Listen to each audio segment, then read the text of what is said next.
minta kebijakan Bapak supaya tidak semena-mena kepada warga Indonesia, Pak. Karena kalau saya tahu kakak saya bagaimana kondisinya, saya cuma bisa menangis, Pak. Kok tega-teganya dia menyiksa orang sampai segitu gitu loh.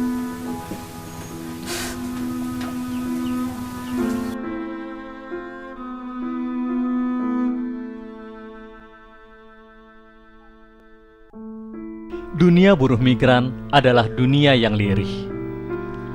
Pengerahan tenaga kerja tak jarang dilakukan dengan memperdaya warga yang lugu dengan janji-janji palsu. Waktu itu kan saya di rumah disuruh kakak ke sana, katanya dia di sana kerjaan lancar lah. Ada kerjaan lancar, terus saya disuruh ke sana sama kakak saya. Ya satu bos dengan kakak saya itu, Rajit namanya. Ke Payaman, terus ke Surabaya, terus naik pesawat ke Jakarta, terus ke Jakarta transit lagi, ke Pontianak. Terus dari situ ada yang jemput langsung, ada yang jemput, terus antar ke penampungan situ. Terus pagi-pagi di penampungan situ 1 malam lah. Terus pagi-pagi ada yang jemput lagi ke Malaysia. Terus di perbatasan turun bentar, dan itu saya waktu itu udah masuk dari perbatasan situ. Berarti udah di wilayah Malaysia ya? Iya. Digeledah? Iya. Terus waktu digeledah apa aja sih yang dilakukan sama mereka? Cuma mau lihat paspor itu. Terus disuruh jalan satu-satu orang. Paspor ditunjukkan? Iya, tunjukkan, terus langsung disuruh jalan. Nah, terus waktu ditunjukkan mereka nggak bilang apa-apa? Tidak. Terus disuruh jalan langsung lah. Walaupun tahu tidak ada permit kerja ya. Iya. Dijanjikan sebelumnya pakai permit? Ada. Ada. Sampai sekarang akhirnya ada nggak? Tidak ada. Tidak pernah ada permit? Tidak ada.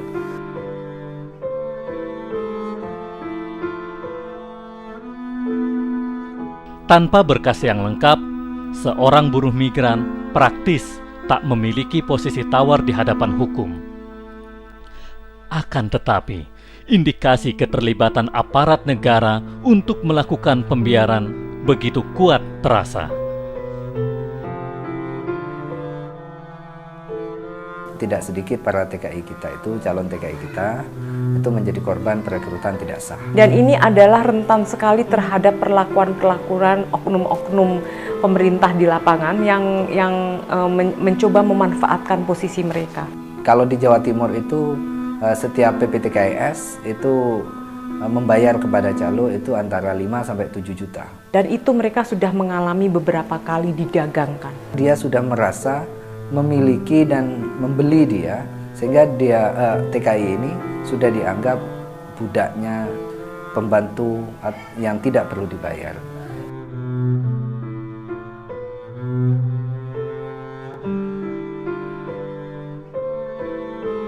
Kasus yang dialami Sutrisno telah mengindikasikan aparat negara tujuan dengan sengaja melakukan pembiaran dan mengambil manfaat dari buruh migran ilegal. Malaysia atau negara-negara tujuan lain itu juga memanfaatkan terhadap kasus-kasus demikian. Tekong besar itu sudah menguasai terhadap aparat-aparat yang ada di sana.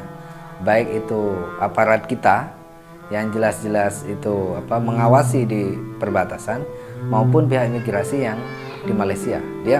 Tekong ini sudah, menurut saya sudah kerjasama dengan mereka. Berapapun banyaknya TKI yang tidak berdokumen, tampung saja, seolah-olah begitu yang pesan yang mau disampaikan. Terima saja, pekerjakanlah mereka, tetapi setelah pekerjaan di sini itu habis, maka usirlah mereka.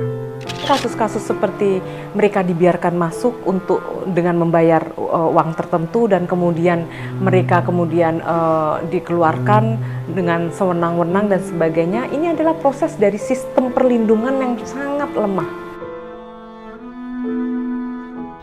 Buruh migran pergi ke negeri orang dengan dokumen yang tak lengkap. Sebagai korban, mereka tak pantas dipersalahkan. Gayus yang memalsukan paspornya semua ribut, tetapi tahukah Anda bahwa pekerja migran kita itu hampir 2/3-nya itu juga dipalsukan paspornya, tapi kita tidak memperkarakannya. Padahal itu berhubungan dengan nasib dan keselamatan mereka. Nasib mereka yang seperti ini akibat sebuah sistem yang mendiskriminasi mereka.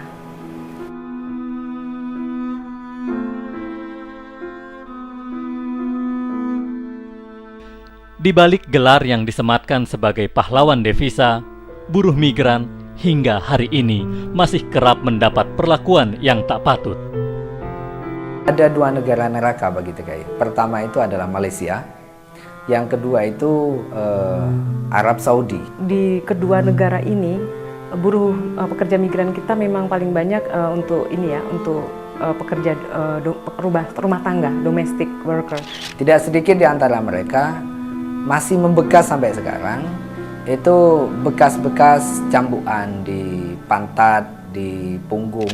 Dalam penjara itu, mayoritas dituduh sebagai sarmut, sebagai pelacur. Padahal mereka itu dilacurkan memang di sana. Nah, setiap minggu mereka itu harus menjalani cambukan ratusan kali.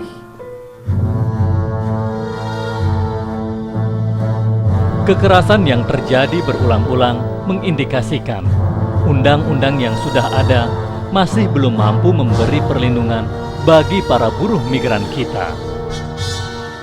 Undang-undang yang ada saat ini itu tidak berlaku efektif untuk perlindungan dan pemenuhan hak TKI. Bangunan paradigma yang ada itu tidak diletakkan dalam konteks perlindungan, tetapi dalam Undang-Undang Nomor 39 ini justru dari sekian ratus pasal hanya 8 yang berisi perlindungan dan hanya 1 pasal yang berisi tentang perempuan.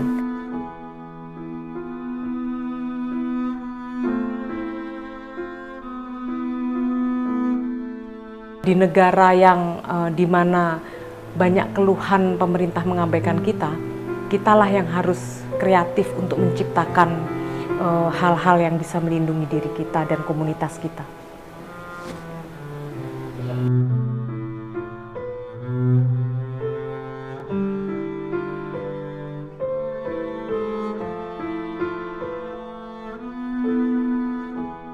Babu itu cuma profesi.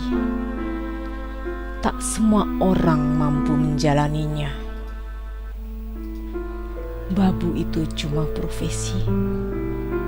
Satu ruang besar kuasa menampung hingar-bingar pengangguran. Memberi nafas pada hidup yang setengah pingsan. Membuka harapan untuk tetap jadi manusia. Sungguh tak bisa kupahami jika masih ada yang memandang dengan sebelah mata, apalagi menyiksa tubuh ini seperti kami tak punya rasa sakit. Bandingkan dengan penghisap darah rakyat dan yang bersenapan bersembunyi di ruang gelap, tiba-tiba menarik pelatuk senapan dengan tanpa rasa bersalah.